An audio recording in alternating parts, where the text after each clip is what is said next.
Sain UU, tasain UU, yang artinya, halo Rebahaners, dimanapun kalian berada, bagaimana kabarnya? Kembali lagi bersama saya John, still in the house. Kangen ya opening seperti ini. Salah satu film yang sebenarnya sudah pernah saya bahas 3 tahun lalu berjudul Ninja Assassin tahun 2009. Saya ingin mengulangi lagi sensasi adrenalin yang selama beberapa pekan terakhir ini sudah mulai melehoi. Ditakutkan mental dan keberanian kita semakin melemah dan cenderung berpeluang tinggi untuk ditindas oleh orang lain. Jangan sampai terjadi hal seperti itu karena pria punya harga diri. Jangan jadi orang lemah. Nah, karena besok pagi saya harus buru-buru berangkat ke Spanyol untuk menghadiri acara hitanan anaknya Charles Puyol, jadi langsung saja pasang handsfree, simetriskan bos serbahan, kencangkan celana dalam. Selamat menonton dan cekicrot. Get it when I get back.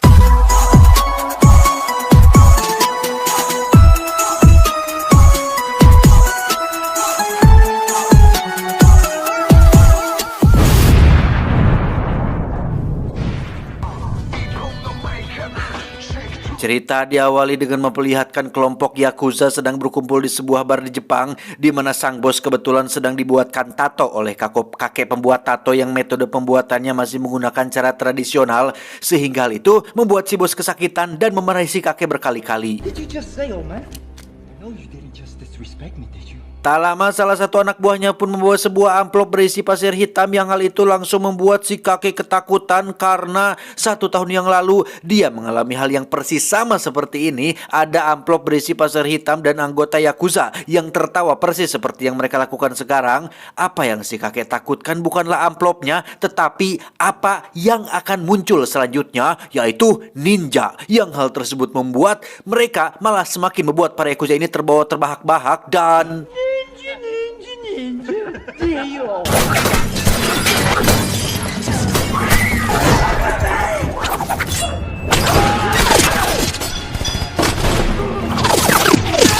Ya, semua yang dikatakan si kakek pun menjadi kenyataan ketika sosok ninja yang bersembunyi di kegelapan dengan begitu sadis membantai semua anggota Yakuza termasuk si bos. Sehingga di saat bersamaan si kakek merasa sangat kagum sekaligus takut karena mitos tentang keberadaan ninja kecuali Naruto adalah nyata dan bukan hanya dongeng semata.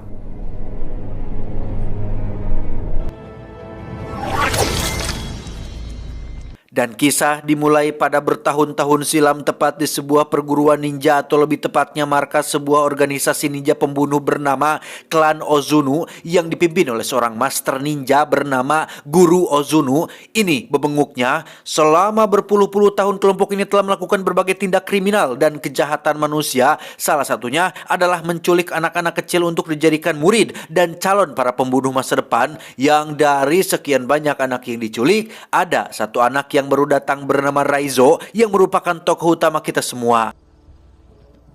Saat makan malam sedang berlangsung, Master pun menunjukkan salah satu kelebihan dari hasil latihan di klan ini, yaitu teknik menyembuhkan diri atau semacam healing factor yang dapat membuat penggunanya bisa memulihkan luka dalam waktu yang sangat singkat. This is the power.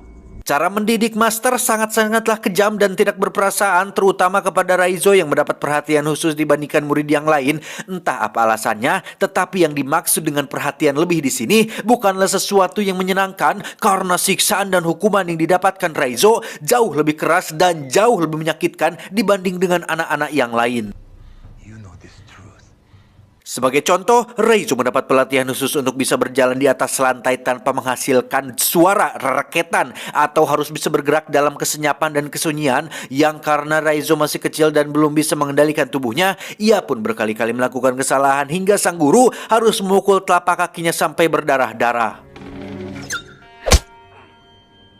Dari sekian banyak murid, ada satu gadis kecil bernama Kiriko yang nampak perhatian dengan Raizo yang sedang menahan rasa sakitnya. Dia mengobati luka Raizo supaya rasa sakitnya berkurang, sehingga momen tersebut menjadi momen penting awal kedekatan di antara keduanya. Beberapa tahun kemudian, kini Raizo dan anak-anak lain sudah beranjak remaja, di mana saat ini Raizo sedang melakukan duel dengan satu murid polontong bernama Takeshi yang nampak berambisi untuk mengalahkannya sekaligus ingin cari perhatian dari gurunya. Yang ketika Raizo dicurangi hingga terluka di bagian kepala, sang guru bukannya memotivasi atau mengusap lukanya, tapi justru mana menambah rasa sakit dengan cara menunjukkan teknik memelintir ulu hati supaya Raizo bisa mengendalikan rasa sakitnya sendiri.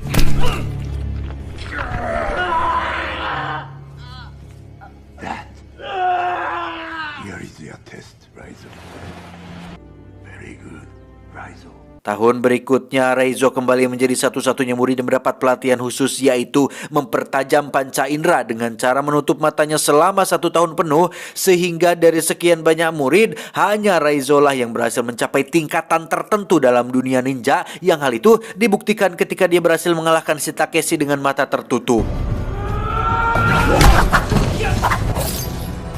Giliran Kiriko yang bertarung, dia dapat dengan mudah mengalahkan lawannya. Namun sang guru punya perintah lain yang cukup berat yang mengharuskan Kiriko melukai lawannya dengan sangat parah. Yang karena Kiriko menolak perintahnya, maka dia mendapat sanksi langsung dari sang guru berupa satu tebasan yang melukai wajahnya.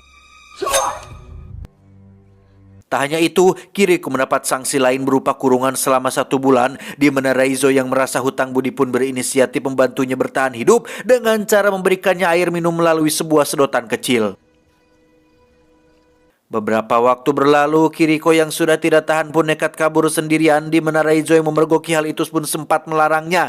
Karena jika dia melakukannya maka hukumannya akan sangat-sangat berat, yaitu kematian. Namun Kiriko tetap yakin dengan keputusannya karena setiap manusia berhak mendapatkan kehidupan dan punya hak untuk menunjukkan atau menentukan jalan ninjanya masing-masing.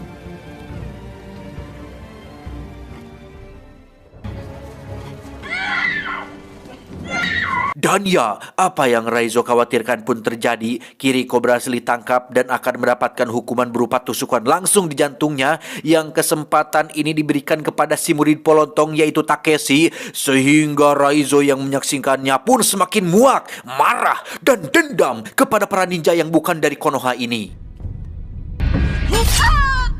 7 tahun berlalu, kini Raizo sudah dewasa dan wajahnya mirip sekali dengan tokoh utama di serial drama TV Korea berjudul Full House yang dulu sempat ngetren pada zamannya, dan memang dialah orangnya. Untuk pertama kalinya, Raizo mendapat kesempatan untuk melakukan debut pertamanya, yakni sebuah pekerjaan untuk membunuh target yang ciri-cirinya memakai jam tangan emas, yang tanpa rasa ragu sedikit pun, Raizo langsung turun ke lapangan untuk melakukannya.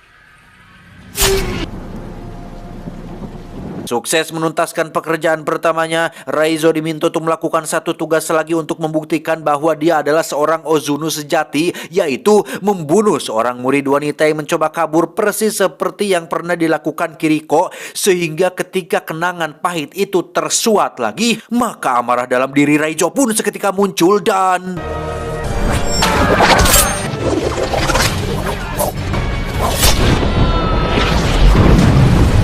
Entah bagaimana kronologi detail setelah kejadian itu, intinya si guru menganggap Raizo sudah berkhianat dan meninggalkan sedikit cindera mata berupa luka di wajah yang membuat satu mata si guru pecak, mamam si lebok. Dan kisah baru akan benar-benar dimulai ketika Raizo memulai hidup barunya dengan identitas yang baru. Dan inilah Chibimaru Kocan, loh, dan inilah Ninja Assassin. Beralih ke Berlin, kita akan diperkenalkan pada seorang agen Europol bernama Mika, tidak pakai tembayong, yang sedang memberikan laporan tentang penemuan aliran dana pemerintah yang dipercaya digunakan untuk membiayai sebuah organisasi pembunuh asal Asia yang tiada lain adalah klan Ozuno, di mana Ryan, rekannya yang selalu husnuzon kepada pemerintah, pun kurang percaya dengan informasi tersebut karena sangat mustahil pemerintah memakai dana rakyat untuk sesuatu yang tidak penting, seperti contohnya anggaran biaya tirai gorden 48,7 miliar atau sesuatu yang bersifat kepentingan pribadi atau masuk ke dalam kantong sendiri. Tidak mungkin para pejabat melakukannya. Hal itu sangat mustahil untuk terjadi. Iya kan? 2 hari kemudian, Ryan nyatanya peduli dengan penyelidikan Mia dan bahkan sudah mendapatkan beberapa informasi mengenai kasus ini, di mana 2 tahun yang lalu juga ada seorang agen intelijen asal Rusia yang sudah lebih dulu menyelidiki kasus ini, bahwa memang benar beberapa oknum pemerintahan dari beberapa negara diketahui sering memakai jasa dari klan Ozuno untuk menyelesaikan suatu permasalahan seperti menghabisi saingan politik, melukai pejabat jujur dengan cara disiram air keras di waktu subuh, dan lain-lain, sehingga apabila Mia ingin melanjutkan penyelidikan ini, dia bisa pergi ke Rusia untuk menemui istri dari si agen yang tewas 2 tahun yang lalu.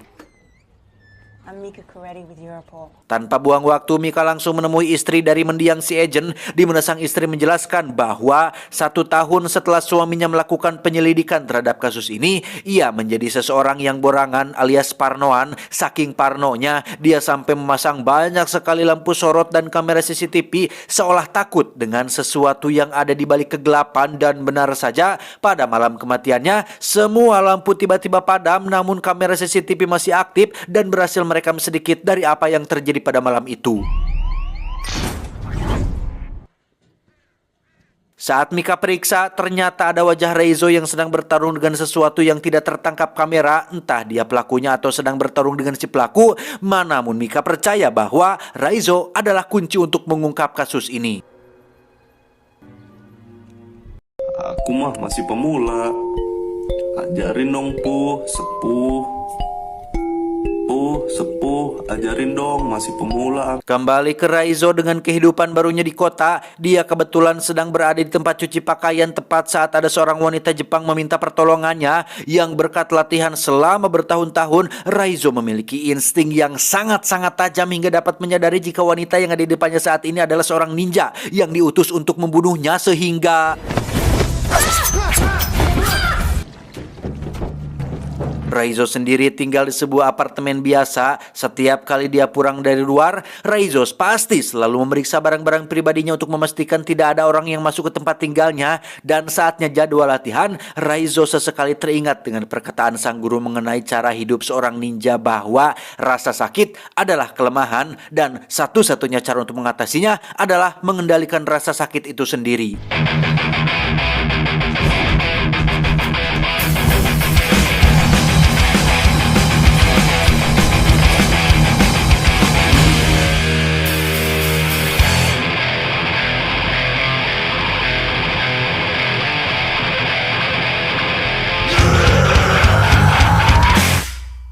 Meski Reizo sangat membenci gurunya, tetapi semua pengetahuan, ilmu, pelajaran, dan didikan sang guru tak pernah ia lupakan sedikit pun. Hal itulah yang membuatnya masih hidup sampai sekarang meski pada insiden terakhir dirinya mengalami luka yang sangat parah. Tetapi karena Reizo sudah mencapai level bisa mengendalikan rasa sakit, ia dapat melakukan beberapa hal luar biasa. Salah satunya adalah debus seperti yang sering ditampilkan oleh Master Limban.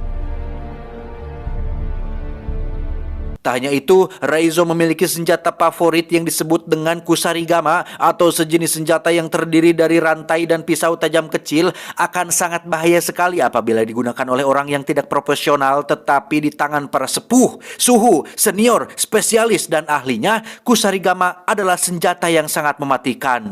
Sepuh, ajarin dong.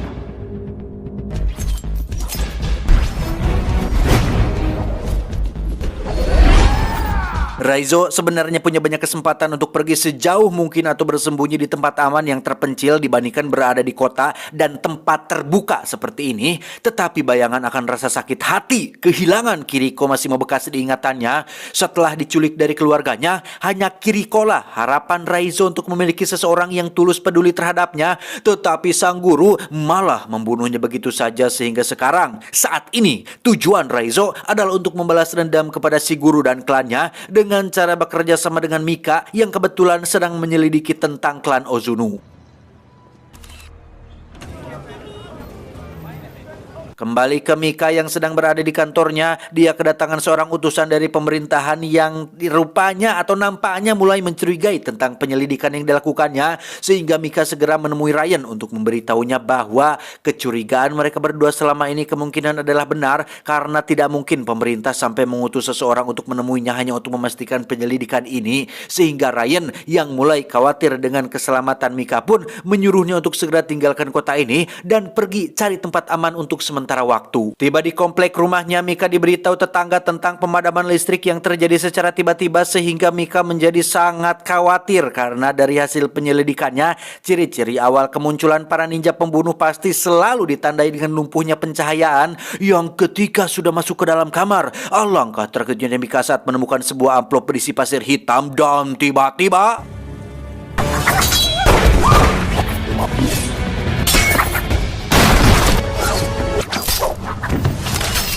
Sungguh tak diduga, Raizo sudah ada di sana selama berjam-jam hanya untuk melindungi dan menemui Mika secara langsung. Yang tujuan daripada dia ke sini adalah tentu saja untuk membantu Mika menemukan klan Ozunu sekaligus membalas dendam kepada si guru.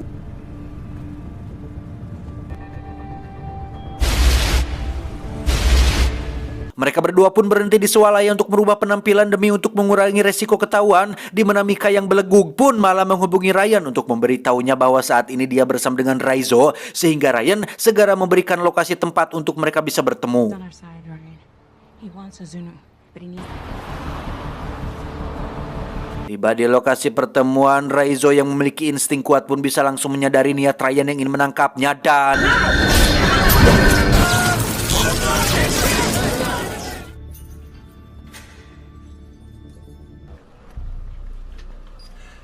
Ryan ternyata punya agenda tersendiri dan metode tersendiri untuk menggali informasi mengenai klan Ozunu, yaitu dengan menangkap dan menginterogasi Raizo dengan cara yang akan sedikit memaksa, berlokasi di sebuah gedung kosong dengan tangan dan kaki yang terikat lengkap dengan lampu sorot agar Raizo tidak bisa kabur di kegelapan. Ryan yakin jika caranya akan lebih efektif untuk menyelesaikan kasus ini. Kasihan melihat Raizo, Mika pun menemuinya untuk sekedar memberi air minum, yang di situ Raizo memperingatkan Mia bahwa lokasi mereka berada saat ini terlalu terbuka dan terlalu mudah untuk dilacak oleh para ninja, sehingga Mika dengan cepat menemui Ryan untuk memperingatkannya bahwa saat ini mereka semua sedang dalam bahaya. Tetapi Ryan yang percaya diri dengan pasukan taktisnya pun tidak mengindahkan peringatan tersebut sampai...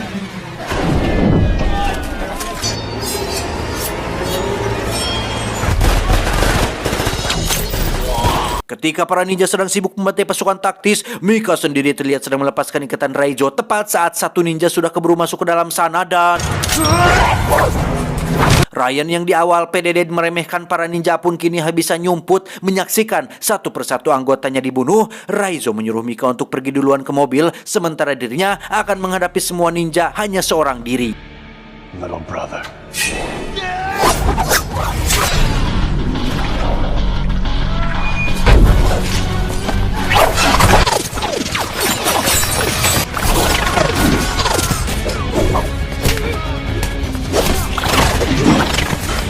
Mika sendiri terlihat sudah berada di mobil menunggu kemunculan Raizo, yang ketika dia sedang harap-harap cemas, tiba-tiba...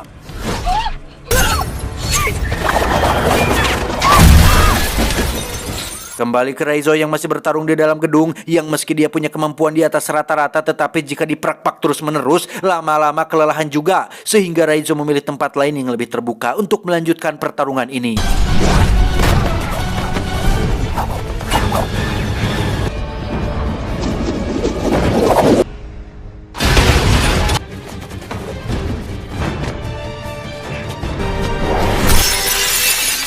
Jika sebelumnya mereka terbiasa bertarung di dalam ruangan yang penuh dengan sudut-sudut gelap, sekarang para ninja pembunuh ini harus membiasakan diri bertarung di tengah jalan, yang karena Raizo sudah terlalu kelelahan, akhirnya dia pun kecolongan saat perutnya terkena tebasan pedang, yang ketika Takeshi akan mengakhirinya, tiba-tiba...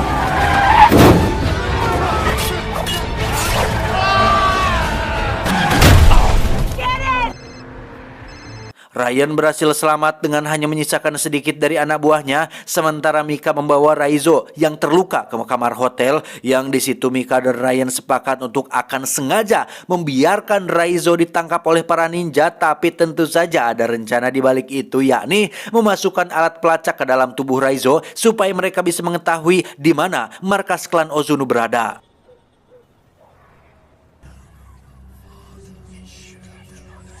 Raizo dibawa dalam sebuah peti besi untuk diserahkan kepada si guru, yang dalam sepanjang perjalanan menuju ke sana, Raizo memilih untuk bersikap tenang dan tidak panik. Justru dia malah teringat dengan ajaran sang guru mengenai teknik menyembuhkan diri menggunakan jurus segel tangan yang berfungsi untuk mengubah cakra menjadi obat efektif, yang saking efektifnya luka pada perut Raizo bisa rapat sendiri tanpa bantuan obat merah atau betadine.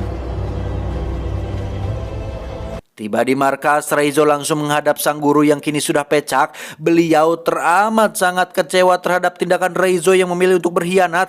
Padahal dulu, waktu pertama datang ke tempat ini, si guru melihat potensi besar pada diri Raizo dan ada sedikit harapan tentang Raizo yang akan menjadi penerusnya menggantikan kepemimpinan klan Ozuno di tempat ini. Tetapi pada kenyataannya takdir berkata lain sehingga sekarang Raizo harus mendapatkan hukuman mati atas pengkhianatan yang telah dilakukannya. Tepat disaksikan oleh Takeshi dan para murid, si guru tidak langsung membunuh Raizo tetapi ingin puas menyiksanya terlebih dahulu menggunakan jurus yang sama, yaitu jurus pelintir ulu hati, yang ketika Raizo batuk darah, keluarlah alat pelacak kecil dari dalam mulutnya yang tepat saat Takeshi menyadarinya, tiba-tiba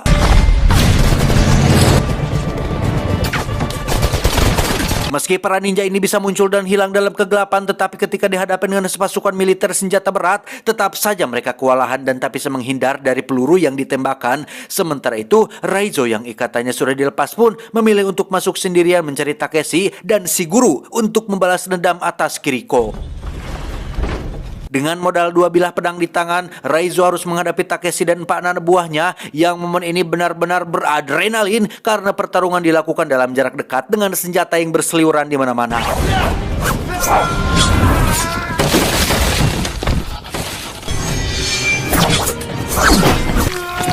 Selesai menghabisi para kerocok, ini Raizo harus menghadapi Takeshi menggunakan cara licik, yaitu memakai jurus bacotan dengan mengingatkan kembali akan rasa sakit Raizo ketika melihat Kiriko mati dibunuh.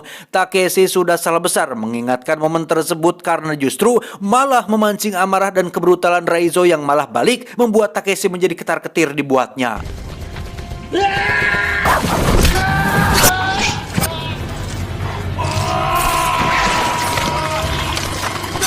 Selesai menghabisi Takeshi, saatnya Raizo menghadapi sang gegedugnya alias si guru yang di sini beliau menggunakan teknik rahasia yang belum sempat diajarkan, yaitu jurus ilusi bayangan yang membuatnya mampu hilang dan muncul dengan sangat cepat.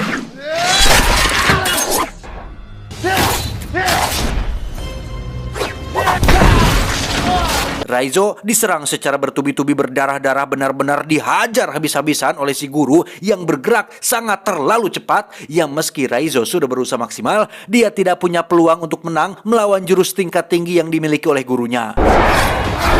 Tepat saat Raizo akan dibunuh, muncullah Mika yang berhasil menyelamatkannya, namun sungguh sangat disayangkan, si guru tiba-tiba muncul dari belakang dan menusuk dada kiri Mika yang membuatnya langsung terjatuh dan... Untuk kedua kalinya, Raizo harus melihat orang baik dibunuh oleh tangan biadab gurunya, yang pada titik ini Raizo benar-benar sudah tidak tahan dengan gurunya. Amarah yang ada pada dirinya memancing cakra dalam tubuhnya keluar sehingga tanpa sadar Raizo bisa meniru sebuah jurus tanpa dia harus mempelajarinya terlebih dahulu. Dan ya, kini saatnya si guru ketar-ketir melihat anak didiknya lebih jago, lebih cepat, lebih luar biasa menguasai jurus rahasianya. Sehingga jangan salahkan Pak Harun Masiku apabila si guru harus tewas saat itu juga.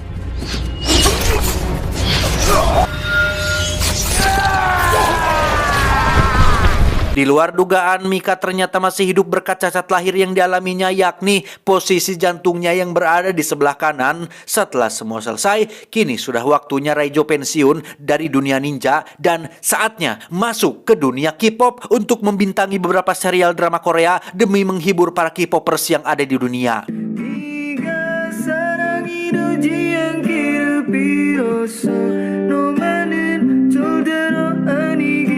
Tamat, ending yang cukup meninjakan. Sama seperti sikap Raizo yang memilih untuk mengkhianati kelompok jahatnya, bahwa hidup itu terdiri dari berbagai pilihan dan kita harus mampu memilihnya meski dalam kondisi terdesak.